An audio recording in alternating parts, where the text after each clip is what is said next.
ఈ విధంగా ఈ ఉండేటువంటి సకల సైన్యాధిపతులను సిద్ధం చేసి ఒక్క 3 సైన్యాధిపతులు మాత్రం మిగిలిన్నారు ఇంకా రావణాసురుడి దగ్గర. మిగిలినటువంటి సైన్యాధిపతులందరూ కూడా మూల బలాన్ని తీసుకుని బయలుదేరారు. మూల బలం అంటే ఇంకా రాక్షస సైన్యం చాలా వరకు నశించిపోయింది. ఇంకా మూలధనం అంటారు చూసారా, ఆ విధంగా ఉండేటువంటి సైన్యాన్ని తీసుకున్నటువంటి వాళ్ళే ఈ సేనాధిపతులందరూ కూడా యుద్ధానికి వెళ్ళారు. యుద్ధానికి వెళితే ఆ రామచంద్రమూర్తితో ఈ సైన్యాధిపతులందరూ కూడా ఘోరమైన యుద్ధం చేశారు. ఆ ఘోరమైనటువంటి యుద్ధంలో సుగ్రీవుడు, జాంబవంతుడు, అంగదుడు, మిగిలినటువంటి ఈ వానర సైన్యం అంతా కూడా విజృంభించి యుద్ధం చేస్తుంటే ఈ మూల బలం కూడా మహాబల పరాక్రమ సంపన్నులైనటువంటి ఆ యొక్క వానరులతో యుద్ధం చేసి వాళ్ళ శాయశక్తులా యుద్ధం చేశారు. శాయశక్తులా యుద్ధం చేస్తే ఈ మహాబల పరాక్రమ సంపన్నులైనటువంటి ఈ వానరేశ్వరులందరూ కూడా కలిసి యుద్ధం చేస్తూ ఆ మూల బలాన్ని మొత్తం నాశనం చేసేసారు, చంపేశారు. అదే విధంగా ఈ సకల సైన్యాధిపతులను చంపేశారు.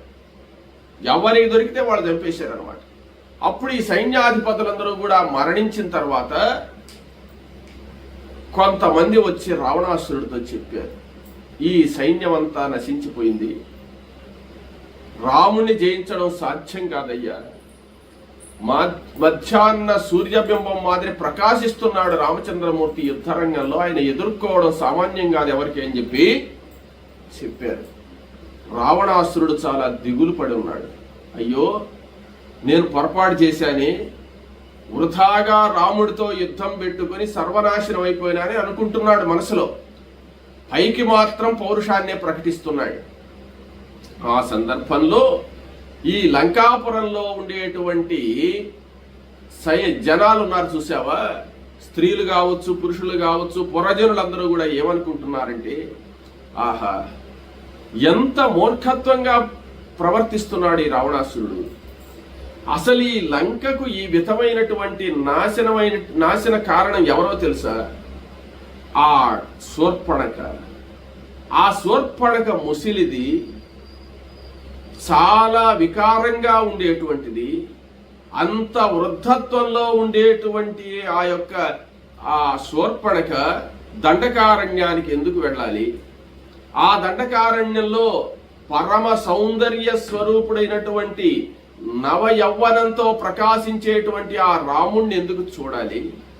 ఒకవేళ చూసినా ఆ యొక్క రాముడి మీద వ్యామోహం ఎందుకు కలగాలి?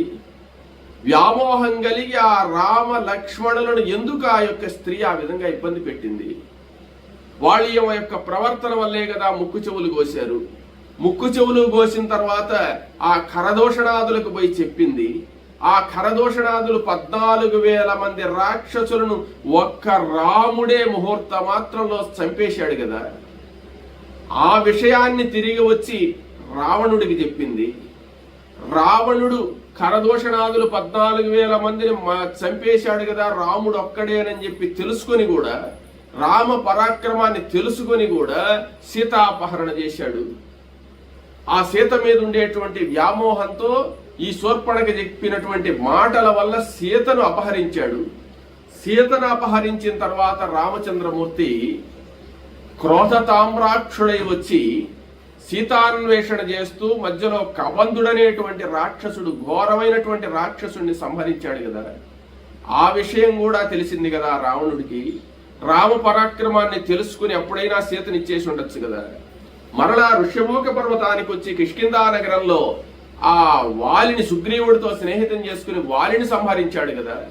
వాలి యొక్క బలం ఏమిటో రావణుడికి తెలుసు కదా. రావణాసురుడి కన్నా బలవంతుడు కదా వాలి. అటువంటి వాలిని ఒక్క బాణంతో చంపేశాడంటే రాముడు ఎంత పరాక్రమవంతుడో తెలుసుకోలేకపోయినాడు ఈ యొక్క రావణాసురుడు. తరువాత బ్రహ్మ వరాలిచ్చేటప్పుడు చెప్పున్నాడు, రావణ నీకు నరవానరుల చేత మరణం ఉందని చెప్పున్నాడు. అయినా కూడా ఈ నరవానరులు వచ్చి ఇంత ఘోరంగా యుద్ధం చేస్తుంటే తెలుసుకోలేకపోయినాడు కదా ఈ యొక్క రావణుడు. అదే విధంగా ఈ ఈశ్వరుడు ఒకానొకసారి దేవతలందరూ కూడా పోయి మొరపెట్టుకుంటే, నాయన రావణుడి యొక్క మీ బాధలు మీరు పడలేకున్నారు, దివ్యమైనటువంటి మాయాశక్తి, శక్తి స్వరూపిణి ఆ జగన్మాత లక్ష్మీదేవి సీతగా అవతరిస్తుంది. సీతగా అవతరించి లంకలో ప్రవేశించిన తర్వాత లంకంతా కూడా నాశనం అయిపోతుంది అని ఈ దేవతలకు ఈశ్వరుడు చెప్పాడు. ఆ విషయాన్ని ఆ నోట ఈ నోట ఈ రావణుడికి తెలుసు, మనందరికి కూడా తెలుసు. ఆ ఈశ్వరుడు చెప్పినటువంటి మాయాశక్తే ఈ యొక్క సీత. అందువల్లే సీత వచ్చినందువల్ల ఈ యొక్క లంకకంతా కూడా నాశనం కలుగుతుంది. ఆ విషయం తెలుసుకున్న పాటైనా సరే రావణాసురుడు సీతను అప్పగిచ్చేయచ్చు కదా, లేదా ఆ నందీశ్వరుడి శాపం వల్ల కోతి ముఖం ఉండేటువంటి వాడిని యొక్క లంకలో ఎప్పుడు అడుగు పెడతాడో అప్పుడే నువ్వు నాశనం అయిపోతావని నందీశ్వరుడి శాపం ఉంది కదా. ఆంజనేయ స్వామి ఈ లంకా నగరానికి వచ్చి అశోకవనాన్ని ధ్వంసం చేసి లంకనంతా దహనం చేసినప్పుడైనా రావణుడు తెలుసుకోలేకపోయినాడు కదా. అప్పుడైనా జాగ్రత్త పడి ఉంటే లంక ఈ విధంగా నాశనం అయిపోదు కదా, ఈ సైన్యం అంతా ఈ విధంగా అన్యాయం అయిపోరు కదా. మహాబల పరాక్రమ సంపన్నులైనటువంటి కుంభకర్ణుడు, కుంభుడు, నికుంభుడు, మహోదరుడు, మహాపార్శ్వుడు, అతికాయుడు, ఆ అక్షయ కుమారుడు, దేవేంద్రుడిని కూడా జయించినటువంటి ఇంద్రజిత్తు, ఇటువంటి వాళ్ళందరూ కూడా నాశనం అయిపోతున్నా గాని ఈ రావణాసురుడు తెలివి తెచ్చుకోలేదే అని చెప్పి ఈ నగర ప్రజలందరూ కూడా అందరూ అనుకుంటున్నారట. ఎవరు ఏమన్నా అనుకోని రావణాసురుడిలో మాత్రం మార్పు లేదు. ఇప్పుడు ఆ రావణాసురుడు ఏం చేశాడంటే, ఇంకా ఏమైనా సరే మూల బలమంతా నాశనం అయిపోయినా సరే, ఎవరు నాశనమైనా రాముణ్ణి మాత్రం నేను సంహరించాలి, సీతను మాత్రం ఒప్పగించకూడదని చెప్పి అనుకొని ఇంకా రావణాసురుడే యుద్ధానికి బయలుదేరుతున్నాడు. రావణాసురుడే యుద్ధానికి బయలుదేరుతుంటే ఇక ఆ యుద్ధానికి రావణాసురుడు వస్తే మరణిస్తాడనమాట. మరణిస్తాడు అనుకుని ఆయన ఆ రావణాసురుడు మూర్ఖత్వంతో రాముడి మీదకి యుద్ధానికి పోవాలని చెప్పి మహోదర, మహాపార్శ్వ, విరూపాక్షులని ముగ్గురున్నారు సేనానాయకులు. ఆ ముగ్గురు సేనానాయకులతో చెప్పాడు, ఏమంటే మనం ఈరోజు యుద్ధానికి బయలుదేరాలా, సేనానాయకులారా మిగిలినటువంటి సైన్యాన్ని అంతా సిద్ధం చేయండి. అంటే ఎంత సైన్యం నశించిపోయినా ఎంతో కొంత ఉంటుందన్నమాట. సైన్యాన్ని సిద్ధం చేయండి, మనం పోదాం యుద్ధానికి, ఆ రాముణ్ణి అంతు చూస్తాను నేను ఈరోజు అనుకుంటున్నారేమో. నాకు బ్రహ్మదేవుడిచ్చినటువంటి కవచం ఉంది, బ్రహ్మ ఇచ్చినటువంటి ధనుర్బాణాలు ఉన్నాయి, వాటిని ఇంకా నేను ఉపయోగించలేదు. అదిగో ఆ పూజా మందిరంలో నేను వాటిని ఆరాధిస్తూ పెట్టున్నాను, వాటిని ఈ రోజు ఉపయోగిస్తాను, బ్రహ్మవర ప్రసాదినైనటువంటి నేను ఆ రాముణ్ణి సంహరిస్తాను అని చెప్పాడు. చెప్పి అప్పుడు ఆయన ఆ ధనుర్బాణాలు ధరించి పరమేశ్వరుడికి నమస్కరించి రావణుడు ఆ బ్రహ్మ ఇచ్చినటువంటి కవచాన్ని ధరించాడు. అభేద్యమైనటువంటి కవచం అది. అభేద్యమైనటువంటి ఆ కవచాన్ని ధరించి ధనుర్బాణాలు ధరించి శివుడికి నమస్కారం చేసుకొని ఈ ముగ్గురు సేనానాయకులు సంసిద్ధమై సైన్యాన్ని సిద్ధం చేసిన తర్వాత బంగారు రథంలోకి ఎక్కడానికి సిద్ధమై వస్తున్నాడు. వాల్మీకి రామాయణంలో ఈ విషయాన్ని చెప్పలేదు, కానీ వాల్మీకి రామాయణంలో, కరో రామాయణాల్లో మామూలుగా ఈయన బయలుదేరి రథం ఎక్కి వచ్చేస్తాడు. కానీ ఉత్తర రామాయణంలో ఒక విషయాన్ని కంకంటి పాపరాజు చెప్పినట్టు చెప్పాడు అనమాట. ఏమంటే బయలుదేరిన తర్వాత రావణాసురుడు నేరుగా రాడు కదా, భార్య మండోదరి ఉంది కదా, భార్యకు చెప్పి కదా బయలుదేరతాడు. అది మంచి సందర్భం అన్నమాట. అంటే ముఖే ముఖే సరస్వతి అంటే వాల్మీకి రామాయణంలో ఉండేదే నిజము అంటే వాల్మీకి రామాయణంలో కూడా అన్ని విషయాలు రాయలేరు కదా. ఏమంటే రావణాసురుడి పాత్ర 11,000 సంవత్సరాలు రామచంద్రమూర్తి రాజ్య పరిపాలన చేస్తే రాజ్య పరిపాలన అంతా ఎక్కడ ఉంటుంది? శతకోటి ప్రవిస్తరం. రామాయణం అనేటువంటిది 24,000 శ్లోకాలు కాదు, 100 కోట్ల శ్లోకాలతో రాశాడు వాల్మీకి. ఆ 100 కోట్లతో రాసింది బ్రహ్మలోకంలో, దేవలోకంలో అంతా కూడా రామాయణం ఉందన్నమాట. దాన్నంతా చదివితే కదా విషయం అంతా అర్థమవుతుంది. ఇప్పుడు ఈ కొద్ది రామాయణంలో ఏం చెప్తాడంటే రావణాసురుడు యుద్ధానికి బయలుదేరాడనే చెప్తాడు. కానీ మనం ఎక్కడికైనా ఏదైనా ప్రయాణం పోయేటప్పుడు నేరుగా బయలుదేరి వెళ్ళిపోం కదా, ఇంట్లో భార్యకి చెప్పి వస్తాం కదా, ఇంట్లో వాళ్ళతో చెప్పి వస్తాం కదా, అవన్నీ చెప్తూ కూర్చుంటే ఆలస్యం అయిపోతుందని ఈయన కొంత ప్రయాణం అయినాడని చెప్పేస్తారనమాట. ఇక్కడ ఆ విషయాన్ని కూడా కొంతమంది ఋష్యాదులు ప్రకటిస్తారు. రామాయణాల్లో వాల్మీకి రామాయణం అని, ఆధ్యాత్మ రామాయణం అని, ఆనంద రామాయణం అని రకరకాలు ఉన్నాయి. ఆధ్యాత్మ రామాయణంలో వ్యాస భగవానుడు రాసినటువంటిది మొత్తం రాములు వారు దేవుడనే రాస్తాడు. వాల్మీకి రామాయణంలో దేవుడు అనేది ఎక్కడా ప్రకటించడు, మానవావతారంలోనే ఉన్నాడని చెప్తుంటాడు. తెలుసుకునే వాళ్ళు ఆయన దేవుడిగా తెలుసుకుంటారు, కానీ ఆయన పరమాత్మే కదా. కాబట్టి ఆయనలో ఉండేటువంటి విశేషాలు ఒక్కొక్కరు ఒక్కొక్క విధంగా రచిస్తారు. ఈ రావణాసురుడు బయలుదేరిన తర్వాత మండోదరి వచ్చింది. అంటే చాలా మంది అనుకుంటూ ఉంటారు ఏమని, ఈ రావణాసురుడు మహామూర్ఖుడు, ఎవరి మాట వినడు, ఎవరు చెప్పినా వినడని చెప్పి. కానీ మండోదరి కూడా అదే మాట అడిగిందట రావణాసురుణ్ణి. అయ్యా, నా బిడ్డలందరూ మరణించారు, మన సైన్యం అంతా మరణించింది, ఈ లంకంతా నాశనం అయిపోయింది. ఈ సమయంలో కూడా రాముని యొక్క పాద పద్మాలు నువ్వు పట్టుకోకుండా, రాముణ్ణి శరణు వేడి ఆ సీతను ఒప్పజెప్పకుండా నీవు యుద్ధానికి బయలుదేరుతున్నావే. ఆ రాముడు ఎంత శక్తివంతుడో, ఆ రాముడు ఎంతో శక్తి, సాక్షాత్తు భగవంతుడు కాకపోతే వచ్చి ఇంత యుద్ధం చేస్తాడా? కేవలం నరుడు మాత్రం కాదయ్యా. నువ్వు ఊహించినట్టు ఈ ఆంజనేయుడు గాని రాముడు గాని నరమాత్రులు కాదు, వానరమాత్రులు కాదు, వాళ్ళు దైవాంశ అయ్యుంటారు అని చెప్పి మండోదరి చెప్తే, పిచ్చిదానా, అందరూ ఊహించినట్టు నన్ను నువ్వు కూడా మూర్ఖుడు అనుకుంటున్నావా? ఎరుగుదు పద్మ పంథవ కులేశుడు పంకజనాభుడౌట. రావణాసుడు చెప్పిన మాట అది. రావణాసుడు అంటున్నట్టు భార్యతో, ఏమే, నేను బయలుదేరిన తర్వాత ఈ రోజు యుద్ధరంగంలో నేను మరణిస్తాను, నేను మరణించిన తర్వాత నువ్వేమనుకుంటావంటే ఎవ్వరి మాట వినకుండా పోయినాడు, మరణించాడని నువ్వు అనుకుంటావు.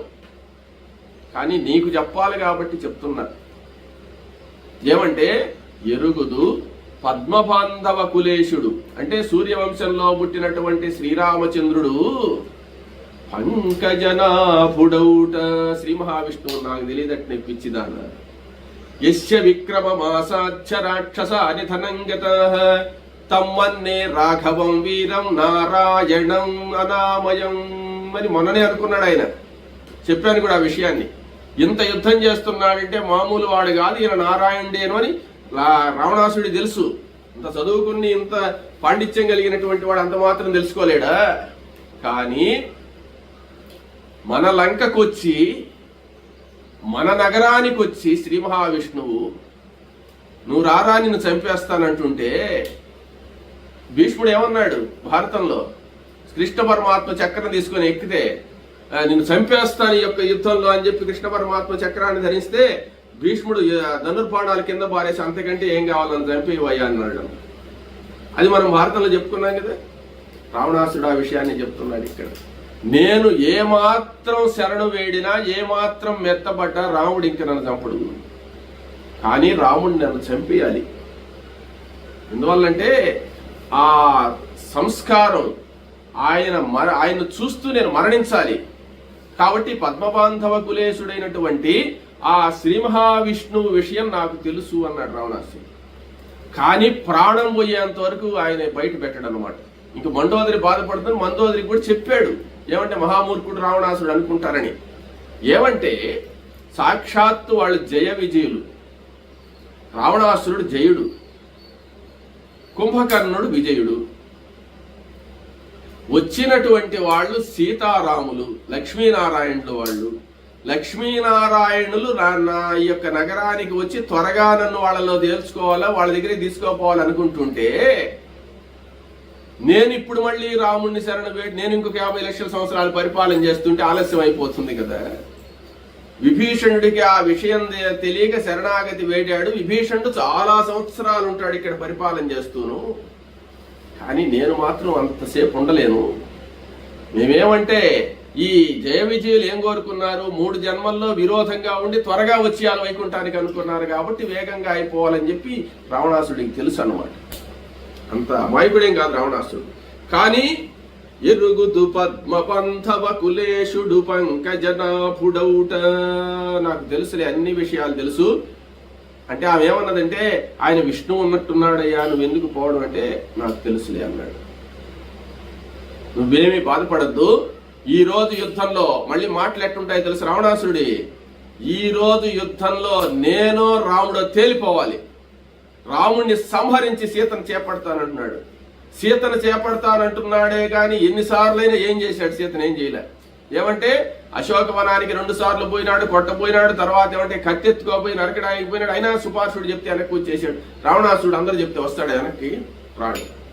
కానీ ఆ రావణాసురుడుకి ఒక టైటిల్ ఉంది, తెలిసిన మూర్ఖుడు రావణాసురుడు, తెలియని మూర్ఖుడు దుర్యోధనుడు అంటారు అన్నమాట. ఈ తెలిసిన మూర్ఖుడు అంటే అర్థం ఏంటంటే అన్ని విషయాలు తెలుసు ఆయనకు, తెలిసి కూడా మూర్ఖత్వంగా ప్రవర్తిస్తాడు అంటారు అన్నమాట. ఆయనకు తెలియని విషయం ఏం లేదు. ఈ లోకంలో లంకానగరంలో ఉండేటువంటి ప్రజలు అనుకుంటున్నారు ఆ మాట అంటే, ఆ ప్రజలు కూడా అనుకుంటున్నారు ఆ మాట అంటే ఆయనకు తెలియదు, తెలుసు. కానీ ఆయన ఎందుకు చేస్తున్నాడో ఎందుకో ఇంత పట్టుదల. రావణాసురుడు ఇంత పట్టుదలతో ఉంటాడు. రాముడేమంటే ఆయన శరణు వేడని చెప్పి రాముడికి తెలుసు. ఇవన్నీ అంతర్గతంగా అందరికీ తెలిసిన విషయాలు, దేవతలకు కూడా తెలిసిన విషయాలే. కాబట్టి ఆయన ఏం చేశాడంటే బ్రహ్మ ఇచ్చినటువంటి కవచాన్ని ధరించి, ఒక విధంగా చెప్పాలంటే పరోక్ష ప్రియం అపరోక్ష ప్రియం అంటారన్నమాట. 9 కోటి శివలింగాలకు పూజ చేసేటువంటి వాడు మహా శివభక్తుడైనటువంటి ఆయన జ్ఞానం లేకుండా ఎందుకు ఉంటుంది? ఏమంటే మనం భగవంతుణ్ణి ప్రార్థించేటప్పుడు ఏం చెప్తామంటే, అయ్యా నా బిడ్డలను కాపాడు, నా బిడ్డలను మోక్షమి, నా బిడ్డలను కాపాడని చెప్పి మనం అందరం చెప్తుంటాం దేవుడికి. రావణాసురుడు ఏమంటే యుద్ధంలో పోయి రాములు వారు చంపేస్తున్నాడంటే మన వాళ్ళందరూ మోక్షానికి పోతారు పోనీలే అన్నట్టుగా ఉన్నాడు అనమాట. ఏమంటే ఎప్పుడైనా ఇదంతా పోయేదే కదా అనే భావం ఆయనకేం ఉంది. కానీ లోక కంటకుడుగానే కనపడుతుంటాడు, కానీ భయంకరంగా కనపడతాడే కానీ మనకు మంచితనం అనేది ఆ దేవతలకు కనపడుతుంది కానీ మనకు కనపడదు అనమాట. ఆయన నటన అటువంటిది, ఆయన యొక్క పాత్ర అటువంటిది అనమాట. అప్పుడు మండోదరికి చెప్పినటువంటి వాడై రావణాసురుడు ఈ బ్రహ్మ ఇచ్చినటువంటి కవచాన్ని ధరించున్నాను, మండోదరి నీకేం భయం లేదు, నన్నేం చేయలేడు రాముడు, రాముడు ఎవరో నాకు తెలుసులే అని చెప్పి ఈయన ఆ మండోదరితో మాట్లాడి ప్రశాంతంగా ఆ కాంచన రథాన్ని ఎక్కినటువంటి వాడై ఈ 3 మహోదర మహాపార్శ్వ విరూపాక్షులు పక్కనే వస్తుండగా, వాళ్ళు 3 రథాలు ఎక్కి వస్తుండగా సకల సైన్యాలతో కూడినటువంటి వాడై ఈ యొక్క రావణాసురుడు లంకా నగరాన్ని వదిలి చూడండి బయటకు వస్తున్నాడు. ఇదే రావణాసురుడు ఆఖరి ప్రయాణం. ఏమంటే లంకా నగరాన్ని కూడా ఒక్కసారి దర్శించుకున్నట్టు. ఏమంటే ఇంకా లంకలో నుంచి రావణాసురుడు బయటకు వచ్చాడంటే ఇంకా లంకలేకి పోయేది ఉండదన్నమాట. అందువల్ల ఆయనకు అన్నీ తెలుసు. తెలిసినా కానీ ఎక్కడా కూడా జంకేటువంటి విషయం ఉండదు. అందువల్ల బయలుదేరి ఆ లంకా నగర ద్వారం నుంచి ఉత్తర ద్వారంగా బయలుదేరదాం పొమ్మన్నాడు. ఏమంటే ఉత్తర ద్వారం వైపే రాముడు ఉన్నాడు అనమాట. ఆ ఉత్తర ద్వారంగా బయలుదేరి సకల సైన్యాధ్యక్షులతో కూడినటువంటి వాడై ఈ 3 సైన్యాధ్యక్షులతో కూడి వస్తున్నాడు. వచ్చిన తర్వాత రావణాసుడు ఎప్పుడైతే యుద్ధ రంగంలోకి వచ్చాడో ఆ యుద్ధ రంగంలోకి వచ్చిన తర్వాత ఈ వానర సమూహం అంతా కూడా రావణాసురుడి మీద చాలా కోపంతో ఉన్నారు కాబట్టి విజృంభించేశారు. సుగ్రీవుడు, అంగదుడు, జాంబవంతుడు, ఈ యొక్క వృషభుడు, గంధమాతుడు వీళ్ళందరూ కూడా విజృంభించి యుద్ధం చేస్తున్నారు రావణాసురుడితో. రావణాసురుడు కూడా లోక భీకరంగా బాణ పరంపరలు ప్రయోగిస్తూ యుద్ధం చేస్తూ ఉన్నాడు. యుద్ధం బాగా తీవ్రంగా సాగుతుంది. అప్పుడేందంటే లక్ష్మణుడు వచ్చాడనమాట రావణాసురుడితో యుద్ధం చేయడానికి. లక్ష్మణుడు భయంకరంగా యుద్ధం చేస్తుండేటువంటి సమయంలో ఈయనేం చేశాడంటే విభీషణుడు కూడా వచ్చాడు యుద్ధానికి. ఈ విధంగా రావణాసురుడు యుద్ధం చేసేటువంటి సమయంలో విభీషణుడు విజృంభించినటువంటి వాడి విభీషణుడు గదాదండాన్ని తీసుకుని వెళ్లి రావణాసురుడి యొక్క గుర్రాలను కొట్టాడనమాట. కొట్టేటోటికి రావణాసురుడికి కోపం వచ్చింది. మనవాడై ఉండి మా తమ్ముడై ఉండి శత్రుపక్షంలో చేరి నా యొక్క గుర్రాలను కొడతాడా అని చెప్పి బ్రహ్మదత్తమైనటువంటి ఒక శక్తి ఉన్నది ఆయన దగ్గర. ఆ శక్తి చాలా తీవ్రమైనటువంటి బలం కలిగినటువంటిది. దానికి గంటలు కూడా అలంకరించి ఉంటారనమాట. ఆ శక్తిని అభిమంత్రించినటువంటి వాడై విభీషణుడి మీద ప్రయోగించడానికి చెయ్యెత్తాడు. అది గాని వచ్చి తగిలిందంటే విభీషణుడు బతకడు. ఇంకా అప్పుడు లక్ష్మణస్వామి చూశాడు. లక్ష్మణస్వామి చూసి విభీషణుడిని చంపేస్తాడని చెప్పి ఒక తీవ్రమైనటువంటి బాణాన్ని ప్రయోగించి రావణాసురుడి యొక్క కుడి చేతి మీద కొట్టాడు. శక్తినెట్టి పట్టుకోన్నాడు ఆయన. కొట్టేటప్పుడు కోపంతో ఇటు తిరిగి చూస్తే లక్ష్మణుడు ఉన్నాడు. అప్పుడు ఆయన ఏమంటే మా తమ్ముడిని నేను చంపబోతుంటే నువ్వు రక్షించడానికిగా నన్ను కొడతావా అని చెప్పి ఈ శక్తిని నీ మీదే ప్రయోగిస్తాను చూడని చెప్పి ఈ శక్తిని లక్ష్మణస్వామి మీద వదిలేశాడు. లక్ష్మణస్వామి మీదకి ఆ శక్తి భయంకరంగా ఘంటానాదాలు చేస్తూ వస్తూ ఉన్నది. అక్కడ రామచంద్రమూర్తి ఏంటంటే కొరవ సైన్యంతో అంతా కూడా భయంకరంగా యుద్ధం చేస్తున్నాడు. ఆ రామచంద్రమూర్తి ఎటువంటి పరిస్థితుల్లో ఈ మహోదర మహాపార్శ్వాదులందరూ కూడా పోయి ఉన్నారు కదా, సైన్యం అంతా ఉంది కదా, ఎట్లా యుద్ధం చేస్తున్నాడంటే ఇంకా ఇంద్రజిత్తు చేశాడని చెప్పాను చూడు. అలాత చక్రం వరే అంటే అర్ధ చంద్రాకారంలో తిరుగుతూ వలయాకారంలో తిరుగుతూ బాణ ప్రయోగం చేస్తూ ఆ రణరంగ మధ్యంలో రాములు వారు ప్రకాశిస్తూ ఉన్నాడు. తీవ్రమైనటువంటి తేజస్సుతో యుద్ధం చేస్తూ ఉన్నాడు. ఇక్కడ రావణాసురుడు ఏం చేశాడంటే తన యొక్క శక్తి అనేటువంటి ఆయుధాన్ని లక్ష్మణస్వామి మీద ప్రయోగించాడు. లక్ష్మణస్వామి మీద ఎప్పుడు ప్రయోగించాడు ఆ శక్తి నేరుగా వచ్చినటువంటిది లక్ష్మణస్వామి యొక్క వక్షస్థలాన్ని చీల్చుకుని అవతలికి వెళ్ళిపోయింది. అవతలికి వెళ్ళిపోయి మరలా తిరిగి రావణాసురుడి దగ్గరికి చేరిపోయింది అనమాట ఆ శక్తి. అటువంటి ప్రమాదమైనటువంటి భయంకరమైన శక్తి అది. ఆ శక్తిని ఎప్పుడు ప్రయోగించాడో లక్ష్మణుడు శరీరం అంతా నెత్తురు గారిపోతూ వెనక్కి పడిపోయినాడు అనమాట. స్పృహ కోల్పోయినాడు. అప్పుడు అందరూ వానరులందరూ కూడా దుఃఖ సాగరంలో మునిగిపోయి లక్ష్మణస్వామి మరణించాడని అరుస్తున్నారనమాట.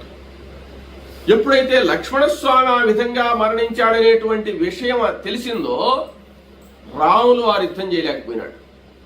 రాములు వారు యుద్ధం చేయలేకపోయి అంత తీవ్రంగా యుద్ధం చేసేటువంటి రాముడు జంకిపోయినాడు అనమాట. జంకిపోయి ఆ యుద్ధం చేస్తూనే రావణాసురుడు ఇంకొక వైపు యుద్ధం చేస్తూనే ఇక్కడ లక్ష్మణస్వామి దగ్గరికి వచ్చేసాడు.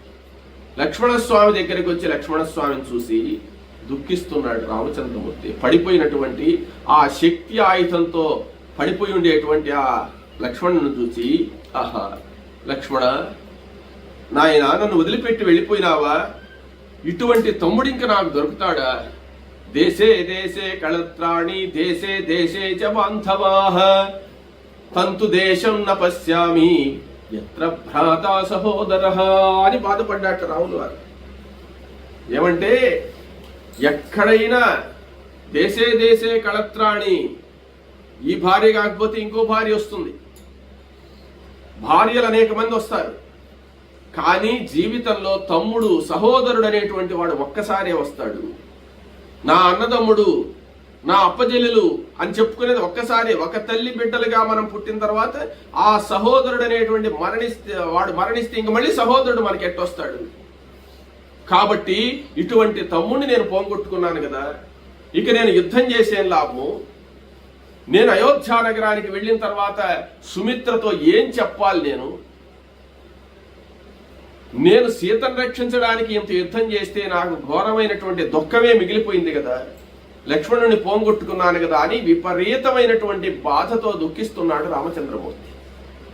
అప్పుడు విభీషణుడు మొదలైన వాళ్ళు వచ్చి, రామ, నువ్వు ఈ విధంగా దుఃఖించవద్దు, లక్ష్మణుడు మూర్ఛపోయి ఉన్నాడే గాని ఆయనకేమీ ప్రాణభయమేం లేదు అని జాంబవంతుడు, సుషేణుడు మొదలైనటువంటి వాళ్ళందరూ కూడా చూసి వెంటనే ఆంజనేయ స్వామితో ఏం చెప్పారంటే, ఆంజనేయ, నువ్వు ముందు హిమాలయ పర్వతాలకు వెళ్ళి ఆ కైలాస పర్వతం దగ్గర ఉండేటువంటి ఓషధి పర్వతాన్ని, ఆ సంజీవ పర్వతాన్ని తీసుకురమ్మన్నారు. వెంటనే క్షణకాలంలో ఆంజనేయ స్వామి బయలుదేరినటువంటి వాడై ఆ సంజీవ పర్వతాన్ని పెళ్లగించుకొని వచ్చేసాడు. ఓషధులు అక్కడ ఆయన కనపడకపోతే పర్వతాన్ని పెళ్లగించుకొని వచ్చేసాడు. వచ్చిన తర్వాత యుద్ధరంగంలోకి వచ్చాడు. యుద్ధరంగంలోకి వచ్చిన పాట సుషేణుడు అనేటువంటి ఆయన ఉన్నాడు. ఆ సుషేణుడు వైద్యుడు అన్నమాట. ఆయన ఆ యొక్క సంజీవకరణి అనేటువంటి దాన్ని తీసుకొని ఆ శ్వాస పీల్చే దగ్గర ముక్కుల్లో పోసాడనమాట రసాన్ని. మళ్ళీ శ్వాస ఆడింది. శ్వాస ఆడి గుండె కొట్టుకోవడం అర్థమైంది. మళ్ళీ యథాస్థానంలో లక్ష్మణస్వామి ప్రాణం వచ్చేసింది. ప్రాణం వచ్చేసి హుషారుగా లేచినటువంటి వాడై ఏడి ఆ రావణాసురుని చంపేస్తానంటూ లేస్తున్నాడు అనమాట. ఆ దృశ్యాన్ని చూశాడు రాములు వారు. చాలా సంతోషం అయిపోయింది ఆయనకు. చాలా సంతోషం అయిపోయిన తర్వాత ఈ సంజీవ పర్వతాన్ని మళ్ళీ యథాస్థానంలో పెట్టేసి రమ్మన్నారు. ఆంజనేయ స్వామి పోయి పెట్టేసి వచ్చాడు. వచ్చిన తర్వాత అప్పుడేమంటే రామచంద్రమూర్తికి ఇప్పుడు రావణాసురుడి మీద విపరీతమైన కోపము, లక్ష్మణుడు బ్రతికాడనేటువంటి విపరీతమైన సంతోషము.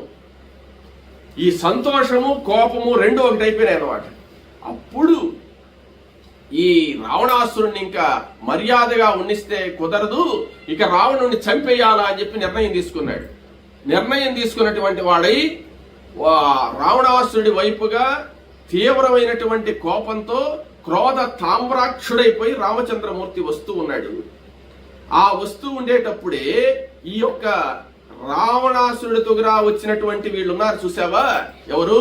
మహోదర, మహాపార్శ్వ, విరూపాక్షులు అనేటువంటి వాళ్ళు ఏమైనారంటే, ఈ మహోదరుడు అనేటువంటి వాడు విపరీతమైనటువంటి యుద్ధం చేస్తున్నాడు.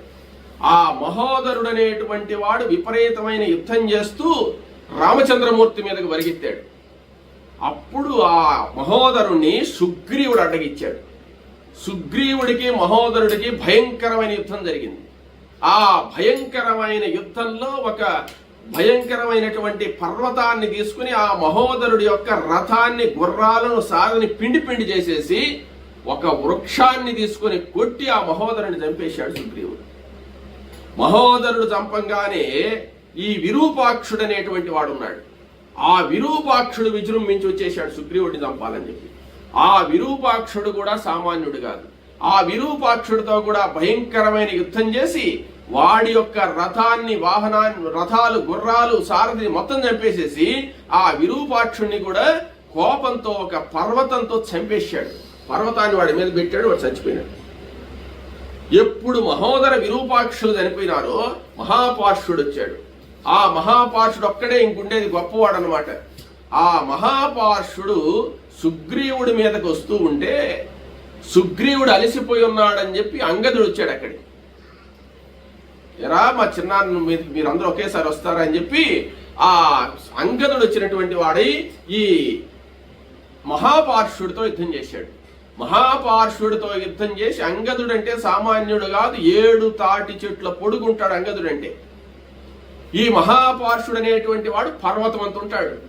వాళ్ళిద్దరూ భయంకరమైన యుద్ధం చేస్తూ ఉంటే కొరవాళ్ళందరూ కూడా యుద్ధం ఆపేసి చూస్తున్నారు వీళ్ళిద్దరు ఏమవుతారని. ఆ యుద్ధంలో భయంకరంగా అంగదుణ్ణి వక్షస్థలం అంతా కూడా రక్తసిక్త గాత్రుని చేసేసాడు మహాపార్శ్వుడు. ఆ మహాపార్శ్వుడిని కూడా పర్వతాకారంతో ఉంటే వాడిని పర్వతాలతో కొడుతుంటే పర్వతాలే పిండి పిండి అయిపోతున్నాయి అన్నమాట.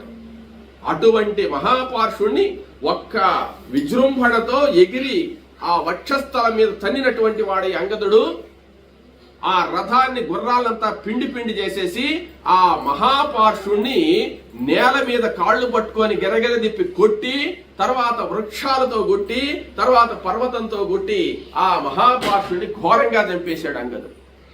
ఈ విధంగా మహాపార్షుడు ఎప్పుడైతే మరణించాడో ఈ మహోదర మహాపార్శ్వ విరూపాక్షులందరూ కూడా ఘోరంగా మరణించారు. అదంతా కూడా రావణాసురుడు చూశాడు. ఇక్కడ రాములు వారేమంటే లక్ష్మణస్వామికి ఈ దెబ్బ తగిలినటువంటి విషయాన్ని తెలుసుకుని మళ్ళీ ఆ లక్ష్మణస్వామి సేదతీరి మళ్ళీ మామూలుగా తయారైన తర్వాత ఉత్సాహంతో ఇక రావణుడిని ఉన్నీయకూడదని చెప్పి రావణుడి మీదకి పోయినాడు అనమాట. రావణుడి మీదకి పోతే రావణుడు విజృంభించి భయంకరమైనటువంటి సింహ గర్జనలు చేస్తూ రాముల వారి మీదకి వస్తున్నాడు. అప్పుడు దేవతలందరూ కూడా చూశారు. దేవతలందరూ కూడా చూసి రావణాసురుడు విజృంభించి తన సర్వ సైన్యాన్ని తన పుత్రులను అందరినీ పోంగొట్టుకుని క్రోధ తామ్రాక్షుడై రాముణ్ణి సంహరించాలని వస్తున్నాడు. వాడు కాంచన రథారూఢుడై వస్తున్నాడు. మన రామచంద్రమూర్తికి రథం లేదు కదా, నేల మీద చేరి యుద్ధం చేస్తున్నాడు అని చెప్పి దేవతలందరూ కూడా మన దేవతల పక్షానుండేటువంటి రాముడు నేల మీద ఉండేదేంది, రాక్షస నాయకుడైనటువంటి రావణాసురుడు రథం మీద ఉండేదేంది, చూసేదానికి బాగలేదని చెప్పి ఆ దేవేంద్రుడు వెంటనే తన రథాన్ని పంపించాడు. మాతలి అని దేవేంద్రుడి యొక్క సారథి. ఆ మాతలి ఆకాశంలో నుంచి ఆ కాంచన దివ్యమైనటువంటి రథాన్ని తీసుకుని వచ్చి రామచంద్రమూర్తి ప్రక్కన నిలిపాడు. దేవరథానికి ఉండేటువంటి విషయం ఏంటంటే దాని చక్రాలు నేల మీద ఆనవు, ఒక అడుగెత్తున ఆగిపోయి ఉంటుంది అన్నమాట రథం, కానీ ఆకాశంలో తిరుగుతుంటుంది. అప్పుడు రామచంద్రమూర్తి దగ్గరికి వచ్చి మాతలి, రామ, దేవేంద్రుడి యొక్క దివ్య రథాన్ని పంపించాడు. ఈ దివ్య రథంలో దేవేంద్రుడు పంపించినటువంటి శక్తి అనేటువంటి ఆయుధం ఉంది, ధనుర్బాణాలున్నాయి, ఇవన్నీ నీకు ఇవ్వమని చెప్పి పంపించాడు. మీరు ఈ రథంలో ఎక్కితే శ్రీ మహావిష్ణువు గరుత్మంతుడి మీద ఎక్కి యుద్ధం చేసినట్టు దేవేంద్రుడు రాక్షసులతో యుద్ధం చేసేటప్పుడు నేను ఆ రథాన్ని దోలుతుంటాను కదా, ఆ విధంగా మీరు రథారోహణ చేస్తే నేను యుద్ధంలో ఈ సారథ్యం చేస్తాను, మీరు రావణాసురుడితో యుద్ధం చేయండి అని చెప్పి రాముడితో చెప్పాడు. అప్పుడు రామచంద్రమూర్తి, అంటే దేవతలు సమయానికి పంపించినటువంటి దాన్ని మనం నిర్లక్ష్యం చేయకూడదు అన్నమాట. ఎట్లంటే ఇప్పుడు మనం ఏమన్నా పూజ చేస్తూ ఉంటాం అనుకోండి, ఉన్నట్టుండి దేవుడి మీద నుంచి పువ్వు పడ్డదనుకో, పడితే పడ్డదులేని నిర్లక్ష్యం చేయకూడదు, దాన్ని ప్రసాదంగా తీసుకోవాలి. మానవాకారంలో ఉండేటువంటి మానవ అవతారం ఎత్తినటువంటి రాముడు మనకి ఆదర్శ పురుషుడు. ఆదర్శ పురుషుడు అంటే ఆయన మానవుడు ఎట్ట నడుచుకున్నాడు అట్టే నడుచుకున్నాడు. ఈయన శ్రీ మహావిష్ణువు అయినా మానవుడి మాదిరే ప్రవర్తించాడు.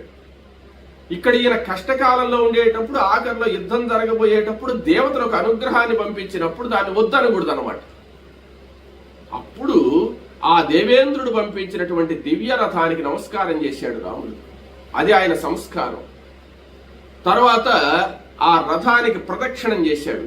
ప్రదక్షిణం చేసినటువంటి వాడై ఆ దివ్య రథం మీద రామచంద్రమూర్తి అధిరోహించాడు. ఆ రథానికి ఆకుపచ్చని గుర్రాలు ఉంటాయి. దేవేంద్రుడి రథానికి విశేషం ఏంటంటే ఆకుపచ్చని గుర్రాలు ఉంటాయి. అంతా కూడా బంగారంతో వజ్ర వైఢూర్యాలతో ఉంటుంది ఆ రథం. ఆ దివ్య రథాన్ని ఎక్కినటువంటి వాడై రావణాసురుడి మీదకి యుద్ధానికి పోతున్నాడు.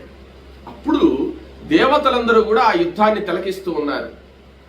ఎన్నో లక్షల సంవత్సరాల నుంచి ఎదురు చూసేటువంటి ఘట్టం ప్రారంభమైందనమాట. ఈ రావణాసురుడు అనేటువంటి వాడు ఎంతో మంది దేవతలను, ఋషులను, తర్వాత ఏమంటే మానవులను, రాజులను, అనేక మంది యక్షులను, కిన్నరులందరినీ కూడా చాలా ఇబ్బంది పెట్టున్నాడు. రావణుడు మరణించాలని అందరికీ కోరిక. ఏమంటే రావణుణ్ణి సంహరించమని చెప్పి శ్రీ మహావిష్ణువును ప్రార్థిస్తే ఆ శ్రీ మహావిష్ణువు అవతరించిందే ఈ సందర్భం కోసమే, ఈ రావణాసురుడిని సంహరించడానికే రామావతారం. కాబట్టి ఆ సందర్భం ఇప్పుడు వచ్చింది కదా, చూస్తామని చెప్పి బ్రహ్మాది దేవతలందరూ కూడా ఆకాశంలో చూస్తూ ఉన్నారు. రామ రావణ యుద్ధం ప్రారంభమైంది. రామ రావణయోర్యుద్ధం రామ రావణయోరివ. గగనం గగనాకారం సాగరం సాగరోపమా రామ రావణయోర్యుద్ధం రామ రావణయోరివా. ఇప్పుడు దివ్యాస్త్ర ప్రయోగాలు చేసుకుంటున్నారు ఇద్దరు కూడా. వీళ్ళు అసలైనటువంటి నాయకులు అన్నమాట. రామరావణ యుద్ధం ఇప్పుడు ప్రారంభమైంది. రామరావణ యుద్ధం ప్రారంభమైతే దేవతలు గాని, యక్షులు గాని, కిన్నరులు గాని, వానరులు గాని, రాక్షసులు గాని ఇంకా ఎవ్వరూ యుద్ధమే చేయడం లేదు. అందరూ నిశ్చేష్టులై చూస్తున్నారంతే. వానరులు కూడా ఎవరు యుద్ధం చేయడం లేదు. అసలు యుద్ధమే ఆగిపోయింది. నిశ్చేష్టులై చూస్తున్నారు. రామచంద్రమూర్తి దివ్య తేజస్సుతో వెలిగిపోతున్నాడు. ఆయన శ్రీమన్నారాయణమూర్తి. ఆ తట్టు రావణాసురుడు. రావణాసురుడు అంటే ఎవరు? జయుడు. ఆయన భయంకరమైనటువంటి ఆకారంలో ఉన్నాడు. వీళ్ళిద్దరికీ కూడా యుద్ధం. ఆ యుద్ధాన్ని తిలకిస్తున్నారు. తిలకిస్తుంటే ఇద్దరు దివ్యాస్త్ర సంపన్నులు. వాళ్ళకు తెలియనటువంటి విద్యలు లేవు, రానటువంటి అస్త్రాలు లేవు, రానటువంటి మంత్రాలు లేవు. ఆ దివ్యాస్త్రాలన్నీ ప్రయోగించుకుంటున్నారండి. ఈయన ఆగ్నేయాస్త్రాన్ని ప్రయోగించాడు రావణాసురుడు. రామచంద్రమూర్తి వారుణాస్త్రాన్ని ప్రయోగించాడు. అది అక్కడికి అయిపోయింది. ఈయన నాగాస్త్రాన్ని ప్రయోగించాడు రావణాసురుడు. ఈయన గారుడాస్త్రాన్ని ప్రయోగించాడు. అది భంగం అయిపోయింది. ఇట్లా అస్త్రాలన్నీ కూడా ఏ ఏ దివ్యాస్త్రాలు ఉన్నాయో దివ్యాస్త్రాల ప్రయోగాలన్నీ కూడా చేసుకున్నారు. ప్రయోగాలన్నీ అయిపోయిన తర్వాత భయంకరమైన ఒకరి శరీరం ఒకరు తూట్లు పడేటట్టు కొట్టుకున్నారు. రక్తసిక్త గాత్రులైపోయినారు. భయంకరమైన యుద్ధం జరిగింది. ఆ భయంకరమైన యుద్ధంలో రావణాసురుడి ధనుస్సులు చాలా ఎరగొట్టేశాడు రాముడు. రావణాసురుడు అనేక ధనుస్సులు తీసుకొని యుద్ధం చేస్తున్నాడు. 10 తలల్లో కనపడుతున్నాడు. 10 తలల్లో కనపడితే 10 తలలో ఖండిస్తున్నాడు. 10 తలలో ఖర్చు మళ్ళీ వచ్చి పోలుస్తున్నాయి అన్నమాట. ఇట్లా ఎంత యుద్ధం చేసినా రావణాసురుడు మరణించడం లేదు. రావణాసురుడికి ఆ ప్రయోగించినటువంటి రామచంద్రమూర్తి బాణాలు వక్షస్థలంలో దూరిపోయి యువతల నుంచి అవతలికి వెళ్ళిపోతున్నాయి. అయినా రావణాసురుడు యుద్ధం చేస్తూనే ఉన్నాడు. రావణాసురుడు రామచంద్రమూర్తి ఆ రావణాసురుడు యొక్క గుర్రాలను, సారథిని, రథాన్ని అంతా కూడా ఇబ్బంది పెడుతున్నాడు. అన్నీ కూడా ఆయన సమర్థించుకుంటూ రామచంద్రమూర్తి ప్రయోగించే ప్రతి బాణాన్ని విరిచేస్తూ సింహనాదం చేస్తూ యుద్ధం జరుగుతున్నారు. ఎంతసేపు జరిగిందో ఈ యుద్ధం తెలుసా? మనం చెప్పుకుంటే అరగంటలు అయిపోతుంది. 7 రాత్రులు 7 పగుళ్ళు చేస్తూనే ఉన్నారు ఈ యుద్ధాన్ని. దేవతలు చూస్తూనే ఉన్నారు. మొత్తం ఈ ప్రపంచంలో ఉండేటువంటి వాళ్ళందరూ కూడా ఆ దృశ్యాన్ని చూస్తూనే ఉన్నారు. అందుకే రామరావణ యుద్ధం రామరావణయోరివా అనేది అందుకు. ఎందువల్ల అంటే 7 రాత్రులు 7 పగుళ్ళు ఈ యుద్ధం జరుగుతుంటే 7 రాత్రులు ఈయన మంచినీళ్ళు తాగలేదు, విశ్రాంతి తీసుకోలేదు. రావణాసురుడు కూడా తీసుకోలేదు. రాత్రి పగలు ఇంక నిద్రాహారాలు ఏం లేకుండా చేస్తున్నారు. ఎంత బలవంతుడో రాముడు చూడండి, ఎంత బలపరాక్రమ సంపన్నుడో రావణాసురుడు చూడండి. అందువల్ల ప్రపంచంలో ఇప్పటి వరకు రామరావణ యుద్ధంతో సమానమైన యుద్ధం అసలు లేదన్నమాట. 7 రాత్రులు 7 పగుళ్ళు గడిచిపోయినాయి. ఏ రోజు మొదలు పెట్టారో తెలుసా? చతుర్దశి రోజు, అంటే కృష్ణ చతుర్దశి రోజు, పాల్గొన మాసంలో కృష్ణ చతుర్దశి రోజు సీతను నేను సంహరించేస్తాను, ఇంద్రజిత్తు మరణించిన తర్వాత నేను కోపంతో పోతూ సీత యొక్క శిరస్సు ఖండిస్తానని పోయింది చతుర్దశి రోజు అన్నమాట. ఆ రోజే సుపార్షుడు నువ్వు సీతను సంహరించద్దు, స్త్రీ వధ వద్దు, రేపు అమావాస్య, రేపు నువ్వు యుద్ధానికి పో, అమావాస్య యుద్ధానికి మంచిదన్నమాట అని చెప్పిన తర్వాత ఆ యొక్క రావణాసురుడు తన మూల బలాన్నంతా కూడా చతుర్దశి రోజు యుద్ధానికి పంపించాడు. చతుర్దశి రోజు మూల బలం అంతా అయిపోయిన తర్వాత అమావాస్య రోజు ఉదయాన్నే బ్రహ్మ ఇచ్చినటువంటి కవచాన్ని ధరించి ఈ 3 సేనా నాయకులను తీసుకుని రావణాసురుడు వచ్చాడు అనమాట. అమావాస్య నుంచి 7 రోజులు రాత్రి పగులు జరుగుతూనే ఉంది యుద్ధం. ఎవరు ఆగలేదు, ఎవరు చంకడం లేదు. రాముడికి ఎవరు సహాయం రావడం లేదు, రావణాసుడికి ఎవరు సహాయం రావడం లేదు. ఇద్దరు యుద్ధం చేసుకుంటున్నారు. అప్పుడు 7 రోజులు అయిన తర్వాత రావణాసురుడి యొక్క గుర్రాలు కొంచెం అలిసిపోయినాయి. పాపం వాటికి ఆహారం లేదు, 7 రోజుల నుంచి ఆహారం లేదు కదా. ఇక్కడ ఉండేటువంటి సమయం చూడండి, దేవేంద్రుడి గుర్రాలకి ఆకలి కాదు, ఇవి దివ్య రథం. రావణాసురుడిది దివ్య రథం కాదు. ఈ దివ్య రథం కాబట్టి దివ్య రథానికి ఉండేటువంటి అశ్వాలు దేవతల అశ్వాలు కాబట్టి వాటి నిద్రాహారాలు లేకపోయినా ఏం కాదు. అదే విధంగా 7 రోజుల నుంచి ఆహారం లేకుండా ఉన్న మాతలకి ఏం కాదు, ఈయనకు ఏం కాదు రాములు వారికి. ఏమంటే ఈయన బల అతి బల విద్యలు తెలిసినటువంటి వాడు. ఇప్పుడు 7 రోజులు అయ్యేటువంటికి రావణాసుడు కొంచెం అట్ట అలిసినట్టు అనిపించిందంటే మనం మామూలుగా ఉంటేనే మేలుకోరుంటే నిద్రపోతాం. ఇక్కడ భయంకరమైన యుద్ధం, అనుక్షణం క్షణం కొన్ని వేల బాణాలు వచ్చి తగులుతున్నాయి. అట్ట మనిషి ఎవరు తట్టుకొని ఉండగలరు? అప్పుడు కొంచెం అలిసినట్టుంటే సారథి ఏం చేశాడంటే గమనిస్తూ ఉన్నాడు రావణాసురుడిని. ఏందో రావణాసురుడు కొంచెం అలుస్తున్నట్టున్నాడే అనుకుంటున్నాడు. ఈ గుర్రాలు కొంచెం సోలుతూ ఉన్నాయన్నమాట.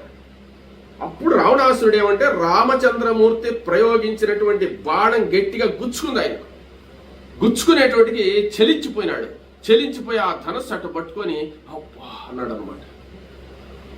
అని అట్ట స్పృహ కోల్పోయినట్టు ఒక క్షణం అంట. ఎప్పుడైతే స్పృహ కోల్పోతున్నాడు ఇంకా రాముడు వారు చంపేస్తాడని చెప్పి భయం వేసి ముందు రావణాసురుడిని రక్షించాలా, మళ్ళీ వస్తాం యుద్ధానికి అని చెప్పి సారథి ఏం చేశాడంటే రావణాసురుడి రథాన్ని అట్లా పక్కకు తోలుకుపోయినాడు. కొంచెం విశ్రాంతి తీసుకొని మళ్ళీ వస్తామని చెప్పి ఆ తోలుకొని పక్కకు తోలుకోపోయేటప్పుడు రావణాసురుడి తెలియదు, ఈయన స్పృహలో లేడనమాట. అక్కడికి పోయి అక్కడ రథం ఆపేటట్టుకి ఈయనకి స్పృహ వచ్చింది. స్పృహ రాగానే సారథి ఏమిక్కడికి తీసుకొచ్చావు, రాముడి దాళం లేకుండా అన్నాడు. అంటే అంటూ ఏమన్నాడంటే ఎంత నన్ను తక్కువగా చేసేసావు, నాకు అపకీర్తి తెచ్చే పని చేశావు. దేవ యక్ష రాక్షస గంధర్వులందరూ కూడా చూస్తుండేటప్పుడు నేను రాముడితో యుద్ధం చేస్తున్నాను.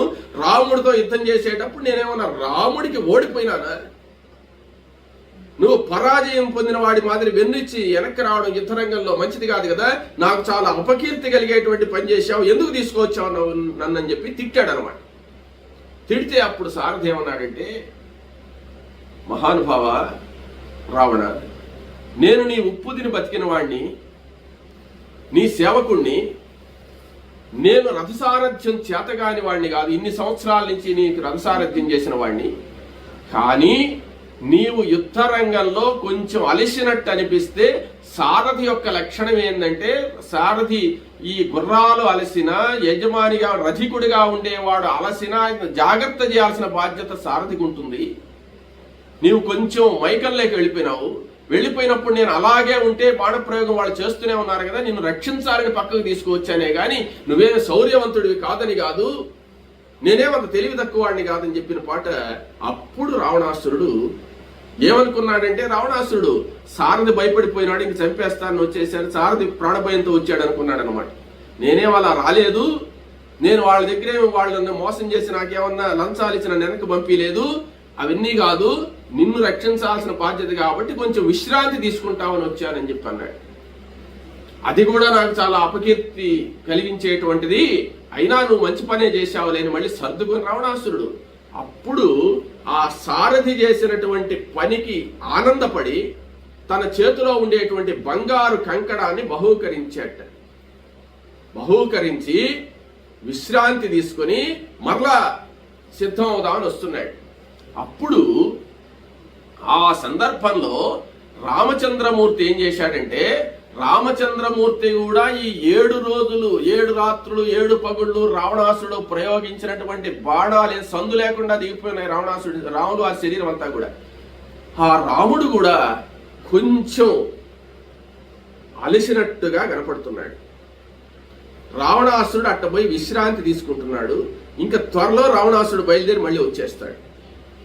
అక్కడ కొంచెం సమయం దొరికింది దేవతలు వెంటనే ఏం చేశారంటే ఆ దేవతలందరూ కూడా ఈ రామరావణ యుద్ధం ఎలా జరుగుతుందో అక్కడ విశ్రాంతి తీసుకుని ఆ యొక్క రావణాసురుడు వస్తున్నాడు, ఇక్కడ రాముల వారు కూడా కొంచెం అలిసినట్టున్నాడు, ఇక్కడ ఏదో ఒక దైవ బలాన్ని మనం ఏర్పాటు చేయాలని చెప్పి అనుకున్నప్పుడు వెంటనే ఆ దేవతా సమూహంలోకి అగస్త్య మహర్షి వచ్చాడనమాట.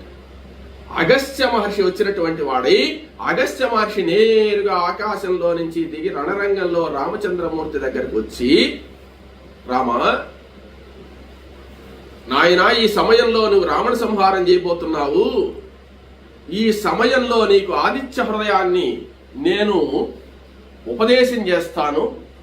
ఈ ఆదిత్య హృదయం అనేటువంటిది మీ యొక్క వంశ పురుషుడైనటువంటి మూల పురుషుడైనటువంటి సూర్య భగవానుడికి సంబంధించింది. నీవు యొక్క రావణ సంహారం అనేది సామాన్యమైనటువంటి విషయం కాదు. అనేక లక్షల సంవత్సరాల నుంచి రావణుడు పరిపాలన చేస్తుంటే ఈ దేవతలందరూ కూడా అనేకమైనటువంటి ఇబ్బందులు పడి ఋష్యాదులు దేవతలందరూ కూడా ఈ లోక కంటకుడైనటువంటి రావణుడు సంహారం అవ్వాలని చెప్పి రావణ సంహారం కావాలని ఎంతో తపస్సు చేసినారు. అటువంటిది ఇప్పుడు ఫలిస్తుంది కాబట్టి నీవు సూర్యవంశంలో పుట్టినటువంటి రాజువు కాబట్టి నీ మూల పురుషుడైనటువంటి సూర్యుని యొక్క మంత్రాన్ని నేను ఉపదేశిస్తాను. ఆ మంత్రోపదేశం చేసిన తర్వాత దాన్ని జపించి అప్పుడు యుద్ధం చేస్తే ఆ రావణుణ్ణి నువ్వు సంహరిస్తే బాగుంటుంది. అందువల్లే మనం ఏదైనా పని చేయపోయేటప్పుడు పెద్దవాళ్ళకి నమస్కరించుకోవాలని చెప్పేది ఇక్కడేనన్నమాట, పెద్దవాళ్ళని స్మరించాలనేటువంటిది. కాబట్టి మూల పురుషుడైనటువంటి ఆ సూర్య భగవానునికి సంబంధించినటువంటి ఆదిత్య హృదయాన్ని ఉపదేశిస్తున్నాను, స్వీకరించు అని చెప్పి ఆ యొక్క అగస్త్య మహర్షి ఆ ఆదిత్య హృదయ మంత్రాన్ని రామచంద్రమూర్తికి ఉపదేశిస్తున్నాడు. రామచంద్రమూర్తి ఆ ఆదిత్య హృదయాన్ని స్వీకరిస్తూ ఉన్నాడు. ఆ ఆదిత్య హృదయాన్ని స్వీకరించిన తర్వాత రావణాసురుడు వస్తాడు, యుద్ధం జరుగుతుంది. ఈ ఆదిత్య హృదయాన్ని గురించి ఆయన ఏం ఉపదేశించాడు, ఆ ఆదిత్య హృదయం అంటే ఏమిటి, ఆదిత్య హృదయ మంత్ర ప్రభావం ఏమిటి అనేటువంటిదంతా కూడా మనం రేపు తెలుసుకుందాం.